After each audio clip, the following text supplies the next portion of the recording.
with a special guest tonight, Maple the dog. Does she have a handle on social media? Does she have a... She should. One time I posted a picture of her on Imger's Pet Day, and she got 1,000 likes. It was the most viral I've gotten out of all my guitar videos, too, even. Nice. That's what it is. Everyone loves the pets. Oh, yes. I mean, well, she's special, so... So we're here today, and we're going to talk about a couple different things.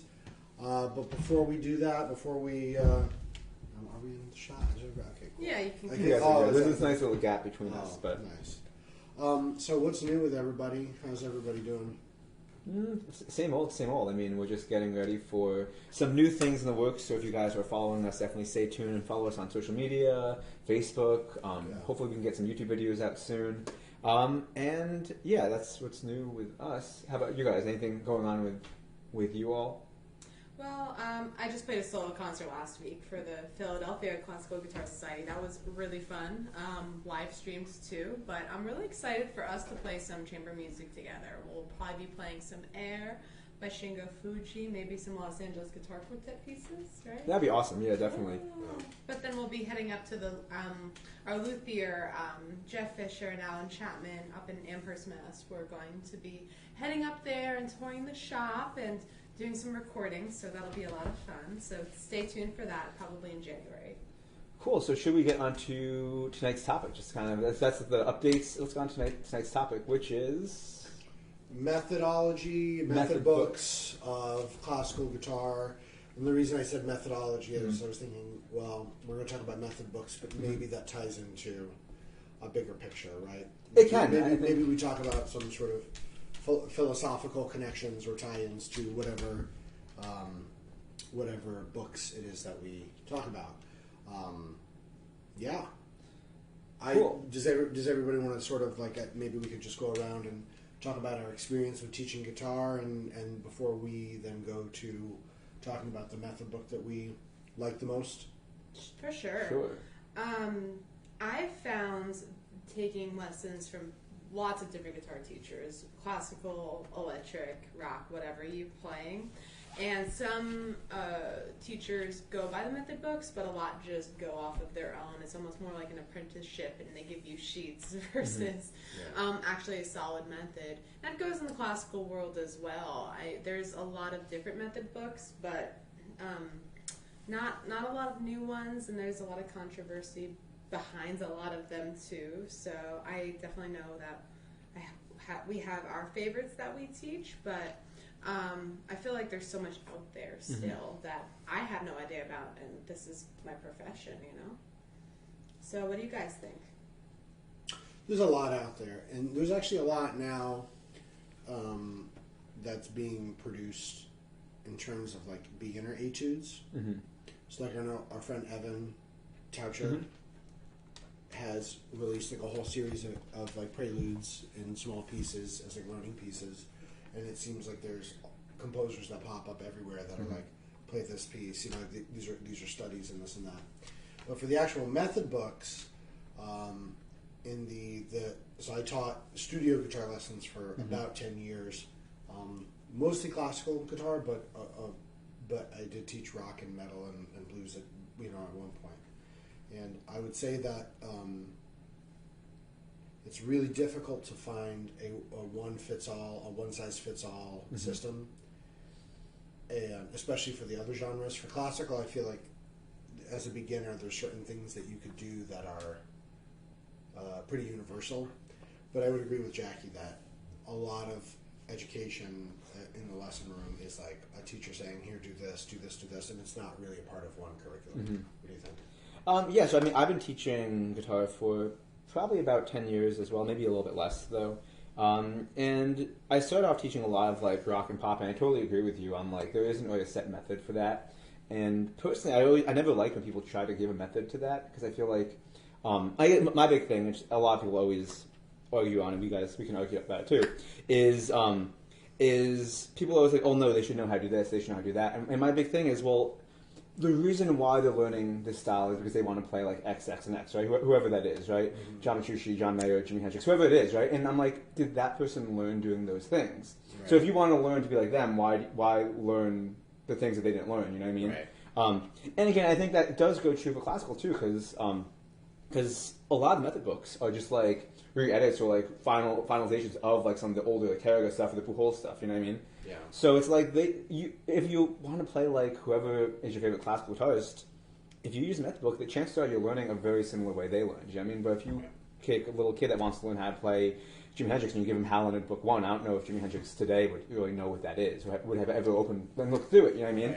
Right. So that's my view on method books as a whole, at least in terms of the pop and rock stuff. Since you brought that up. Yeah, and just to point out, Hal Leonard, if anyone doesn't know, is the most commonly used classical guitar method. I teach it for my acoustic students for sure. It's a great method. Shout out to Hal Leonard. Heyo. Yeah. Absolutely. It's either that you get these really simplified methods, which can be useful, like the Charles Duncan approach to classical guitar. We've all had experience with that with our teacher training. But, it's a lot of folk songs, and kids don't know these folk songs anymore. Lightly Row, Go Tell Aunt Rhody, and things That's like true, that. yeah. But then when you get to maybe some other types of methods, like the Parkening method, or Carla Varro, you get some really great information, but it's almost too overwhelming for a beginner. So you get some really high quality pieces, but that's definitely more geared towards the intermediate advanced player, in my opinion, with the repertoire. And the text as well. Like a lot of kids nowadays don't want to read a whole textbook to learn the guitar either. Yeah. So it feels like it's very polarized, and it would be nice to have something that is in the middle. Yeah. I always thought that one of the struggles that I Sorry, you're beating on my pen. It's okay. not to say that I really like your idea of like, well, if you want to play like AC/DC, then you should try to see the world. You should try to see their world through their eyes in terms of music, and so maybe that wasn't sitting down and reading all the duets out of the Hal Leonard second book, right? Yeah. But what was I going to say? Oh, at the same time, it just felt like for rock and metal and those, and like really good like blues players and this and that, right? Like there were some technical things that I was trying to teach that I was like, yeah, I don't know where this starts, right? Like if something very simple of like alternate picking, right?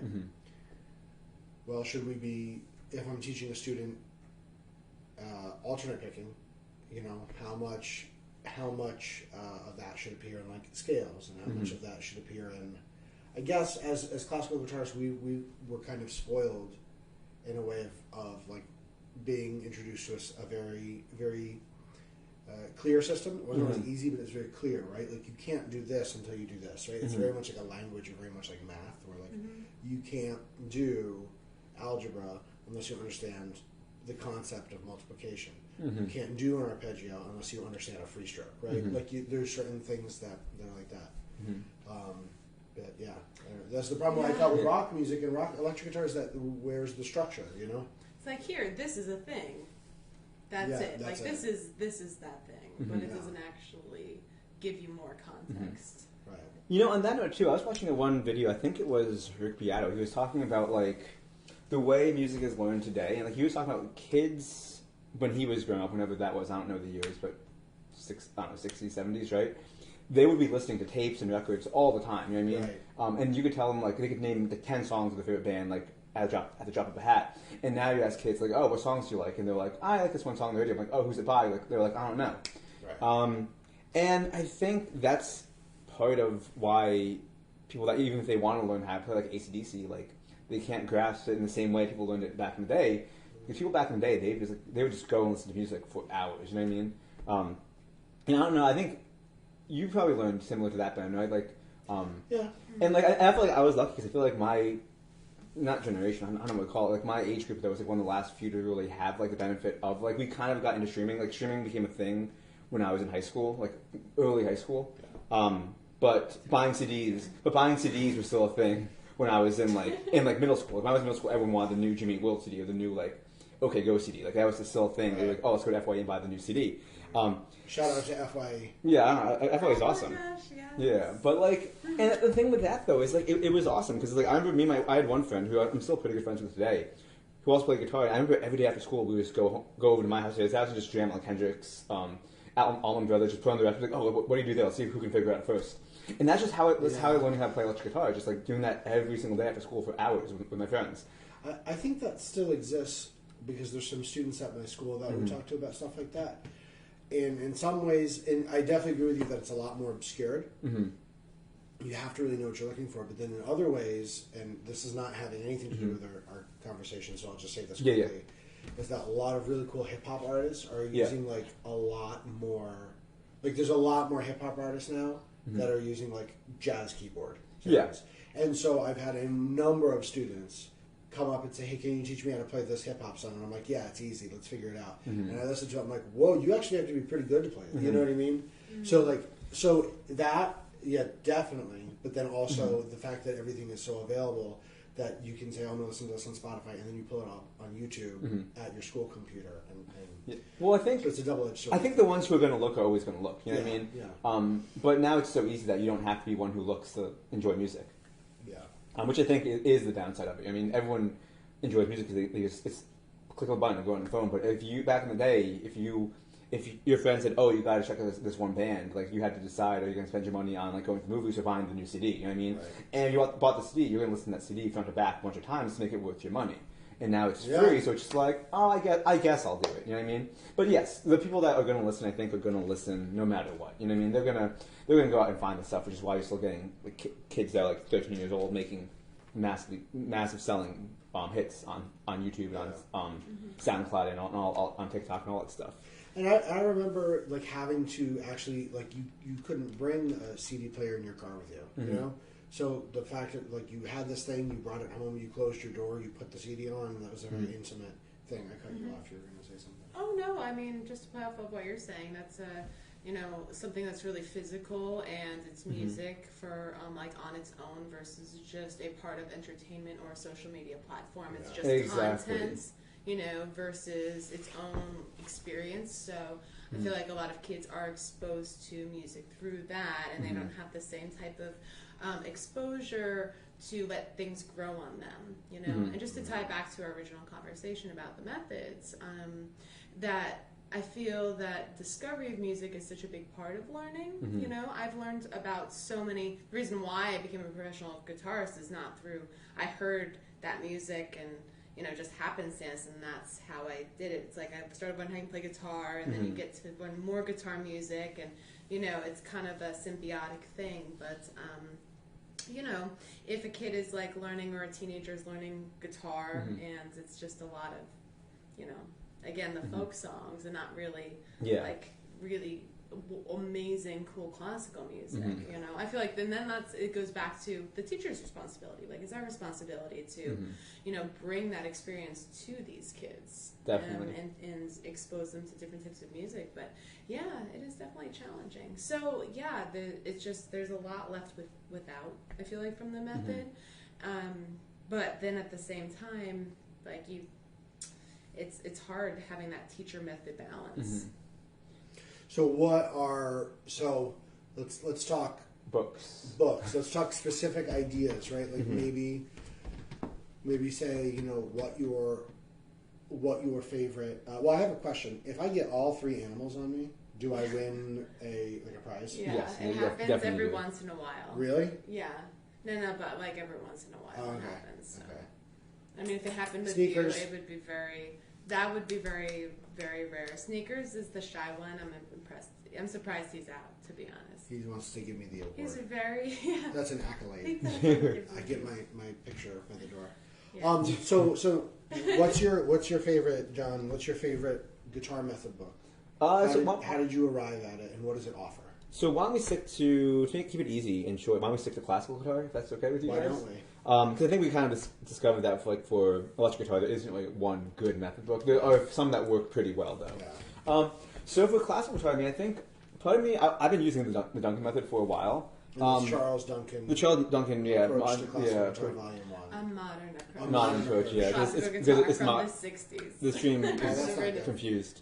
Oh, no, that's just my camera. No, it's all good. Are we good? All right, so We're we're still good. here. Yeah. Just Just need to press a button.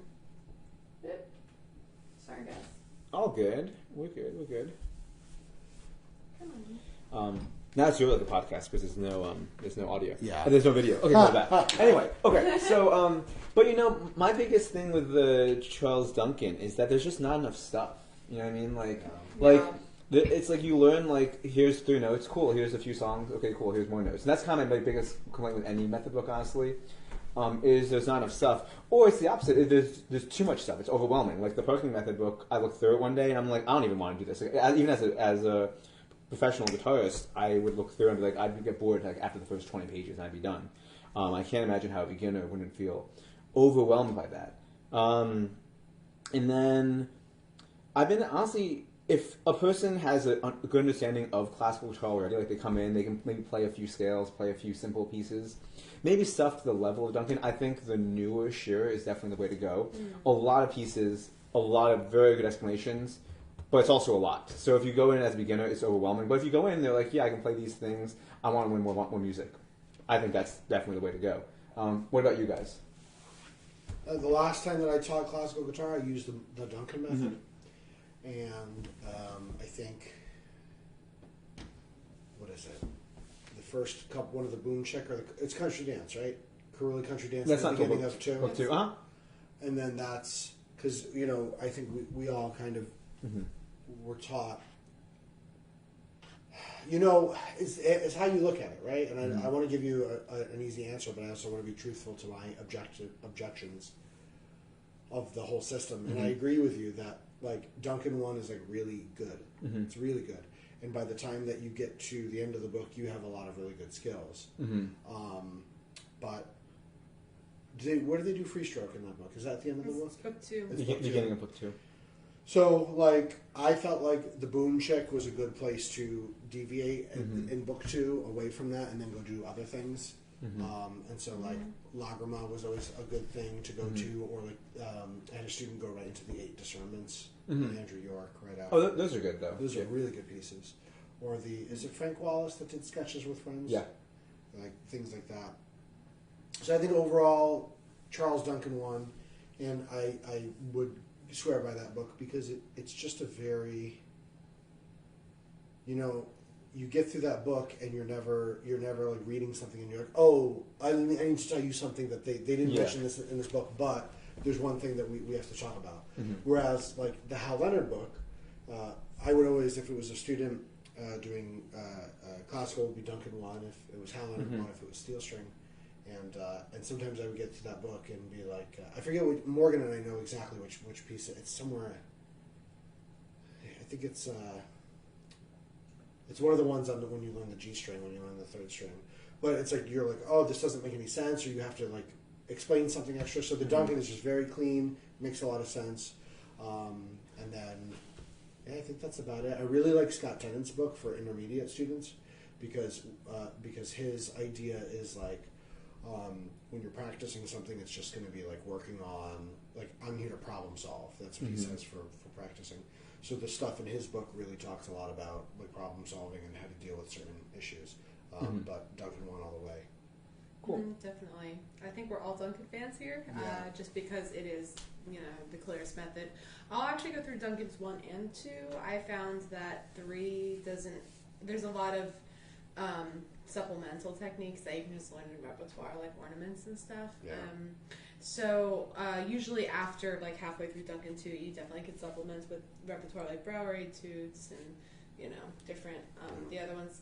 But at the same time, so that's great for beginners. But when you're going intermediate, you do need to have that supplemental, and pumping nylon is great. I've actually looked a little bit at the Sagreras methods. It's actually good for just scales and review, and it's kind of nice material for that beginner to intermediate stage, just because it's not a lot of fluff. It's like, here's a C scale, here's all the fingerings go. Yeah. So there's a lot out there. The Richard Provost books are pretty good too. The scale and arpeggio techniques, just because If it you're has more to that point, intermediate, that point, like where you're just starting arpeggio sequences, and when it comes to a lot of the extra material in there, though, I'll say, okay, here's the technique, go at it. But then if you need review, then there's that extra information. So, it's not like the student has to go and read it like right away.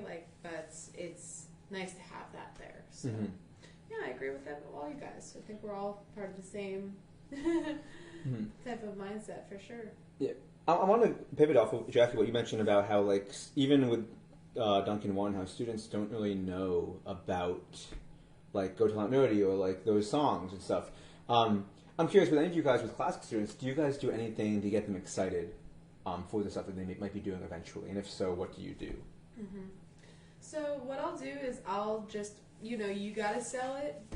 First of all, you have to be excited about the Worried Man Blues or whatever you're playing. And just saying oh, look, there's those new notes. But often I will just kind of have little teasers oh, by the end of this year, you could be playing this. And then I'll show them a book later in a song later in the book. Or I'll just kind of say, oh, by next year you'll be doing this, and just give them the future. And they'll be like, no way. I'll be like, yeah. So that's one way I kind of get them psyched, is just dangle the cool, challenging stuff in front of them sometimes. How about you, Ben? I would say the John Williams Leander video in the castle with the purple turtleneck has saved me so many students. What about the Anna Vinovich Leander video, though? That's what I usually use. In the pink dress. In the pink dress. But I do like that No, video. because, I guess it was just whatever came up first. Although I have been binging her, it was several, maybe it was 2015 or 16, and she did a concert where she did a whole Piazzolla set. And I've been playing that for a lot of my students now, non-guitar students. Nice. I think it's a mixture of what Jackie's saying, definitely for the students that have ambition to do something. I had a couple of adult students who were late in life wanting to play the classical guitar, and they said one of them was Lagrima. I've always wanted to play Lagrima. Do you think I'll ever be able to play it? And I was like, yeah. So how long? I was like, I don't know, a couple months, 6 months, a year. It depends on how things go. And that to always what Jackie's saying, oh, and by then you'll be able to learn this, or it depends, right? It depends how. I think when you're working with a student, where they are in terms of how invested they are, and sometimes you're oh, I need to add a little bit of sugar to this, or I need to, or they're cool. I can let them figure it out for a little while. Yeah. But I think it's definitely keeping that communication. But then also, like Jackie said, you have to really sell it, right? If you have to believe that Worried Man Blues or whatever it is, or Shenandoah, or actually I really like Shenandoah. Often I'll play the LHGQ or choir singing it.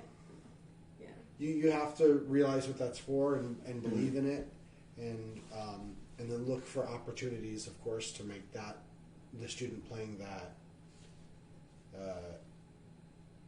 as full of integrity as if they were going to play the piece that they really wanted to play, because you don't want to just use the pieces in that book as just moving your finger exercises. It actually means something to them. Definitely, yeah. How about you? So what I do, and Jackie, you would definitely know, well, you know a little bit about it too, is, so with the Suzuki method, it's just a very progressional series of pieces. And by the time you get to book, I don't know, 5, 4, even 4, you're on real classical guitar pieces. So what I'll do, even with my younger students, is I'll just pick up the guitars when I'm tuning it. I always want to check the tuning before each lesson. And I'll play the beginning of a story, so oh my god, what's that? And I'm like, oh, that's in book 9. And they're like, oh, when do I get to book 9? I'm like, I don't know, keep practicing and get to book 1, 2, 3. And then they and then the thing is, it's so cool. I think, also what you told me one time too, is I'm always so impressed how impressed and interested young kids are in really good classical music. I'll show them recordings of David Russell and John Williams playing Bach, or playing Scarlatti, or playing Albéniz, and they think it's the coolest thing ever. Yeah. Because they can kind of get it, because they understand how to alternate their fingers, they understand how to use their thumb. So when they see an adult playing it better than they ever could imagine it even being played, they get that's where they want to be headed. And I think the Suzuki method, I'm not going to talk too much about it, but I think the Suzuki method works really well because it is so progressional. And they can see, and I even tell them, book 1, you start off with the theme of Variation on Twinkle by Mozart, and then book 9, you end with theme of Variations on a theme by Mozart. And they're like, oh, that's really cool. And they can see the connection between theme and variations. And I'm like, yeah, look, you're learning about the theme of variations now, so that way when you make it book 9, you're all ready. You just have to learn the piece. So yeah, I think there are ways to get them excited. And I thought the story you told me that time that you played, I think the PFA, for one of, maybe it was the Amish Debussy. It was the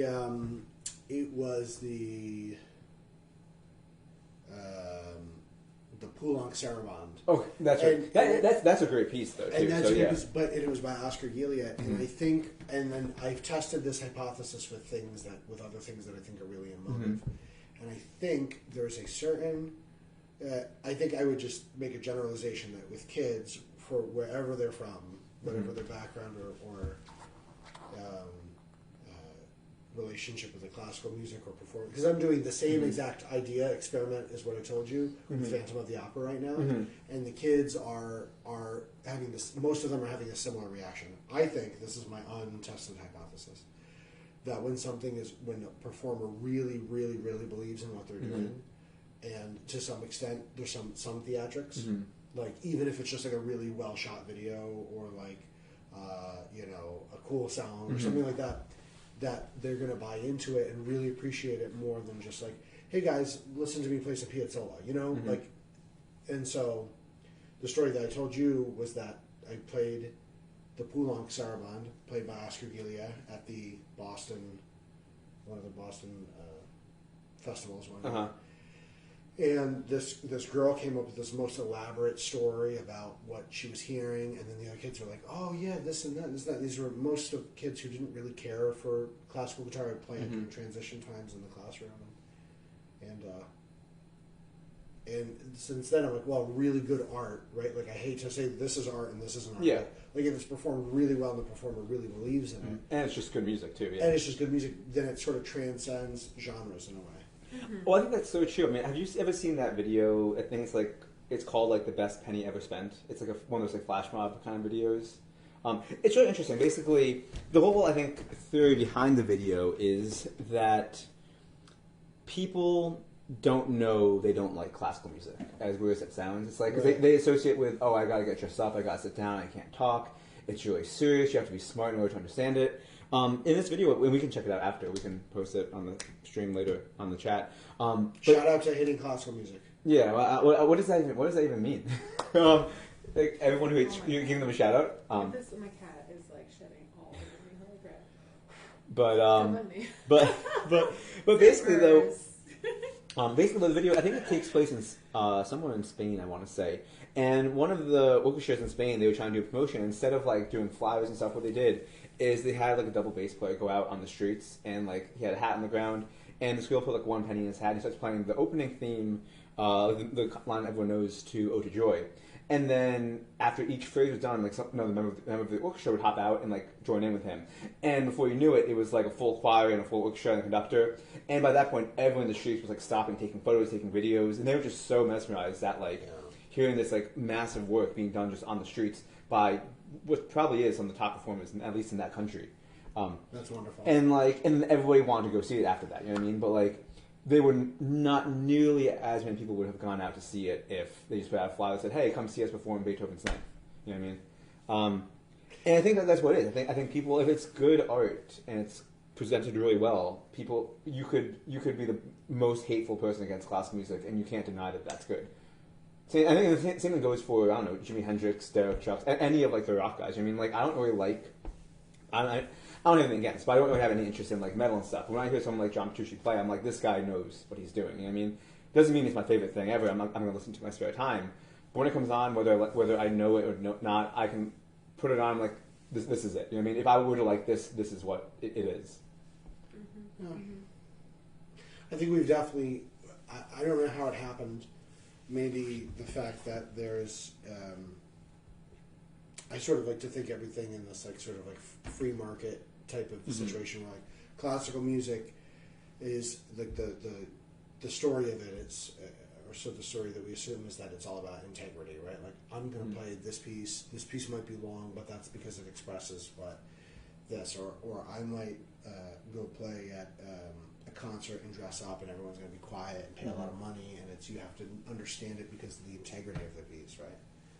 Whereas there's an easier way to buy into that. There's an easier buy into music, which is I'm going to listen to what sounds good, and I don't have to do all that work, right? Because I don't want to feel out of place listening to something that maybe I'd like it. I don't know if I like it, but there's a 1,000 other things about it that I don't like. Mm-hmm. Which is bizarre because when I tell people, yeah, we have the same 12 notes as you do, right? Mm-hmm. Like, and we play the same 12 notes that everybody else does in this part of the world. Mm-hmm. So it's just a different so then all of a sudden, why is it so difficult to access that? I feel like all of our conversations always turn into the same thing.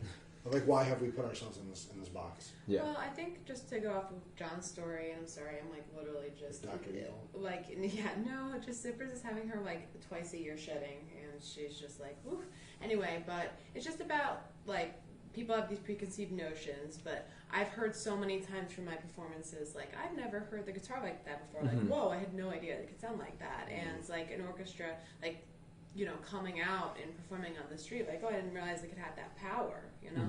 And I remember some of my first exposure to just instrumental music was going in the city and seeing the Macy's Thanksgiving Day Parade. Speaking of Thanksgiving coming up, and I remember feeling like the intensity of like the drums and like my like little body and like oh, that was so cool and so powerful, and that stuck with me, like that physical sensation and the oral sensation. So, you know, it's little things like that, but I just think that a lot of people are getting that experience through like a tiny phone and not actually getting the live experience. And well, of course, we're talking to you on, you know, live stream now, but it's just a whole part of like, you know, giving new things a chance and going out and exploring new things in the real world. And the live music and classical music is very much a part of like connecting with that natural sound and that live sound and experience. And that's one of the reasons why even in today's day and age, I'm still so drawn to it. It's just mesmerizing seeing, you know, a live musician. So, well, anyway. I think we talked about the things we came here to talk about. Yeah. How cool would it be if we could have the same conversation in front of a whole bunch of other guitar players and then maybe hear some music after? Yeah. Like wink, a wink, discussion. wink, wink, nod, nod. Yeah. Well, thank you all for tuning in. We are going to chop this up and throw it on. Now we have this beautiful system provided to us by Jackie Jones, and we're gonna. We'll see you on the internet. I don't know what else is there to say. Do we have a sign off? Happy Thanksgiving. Happy Thanksgiving. Yeah. Have a great Thanksgiving, guys. Have a great Thanksgiving, and we'll see you soon for the holidays. More holidays. Woohoo! Bye. Bye.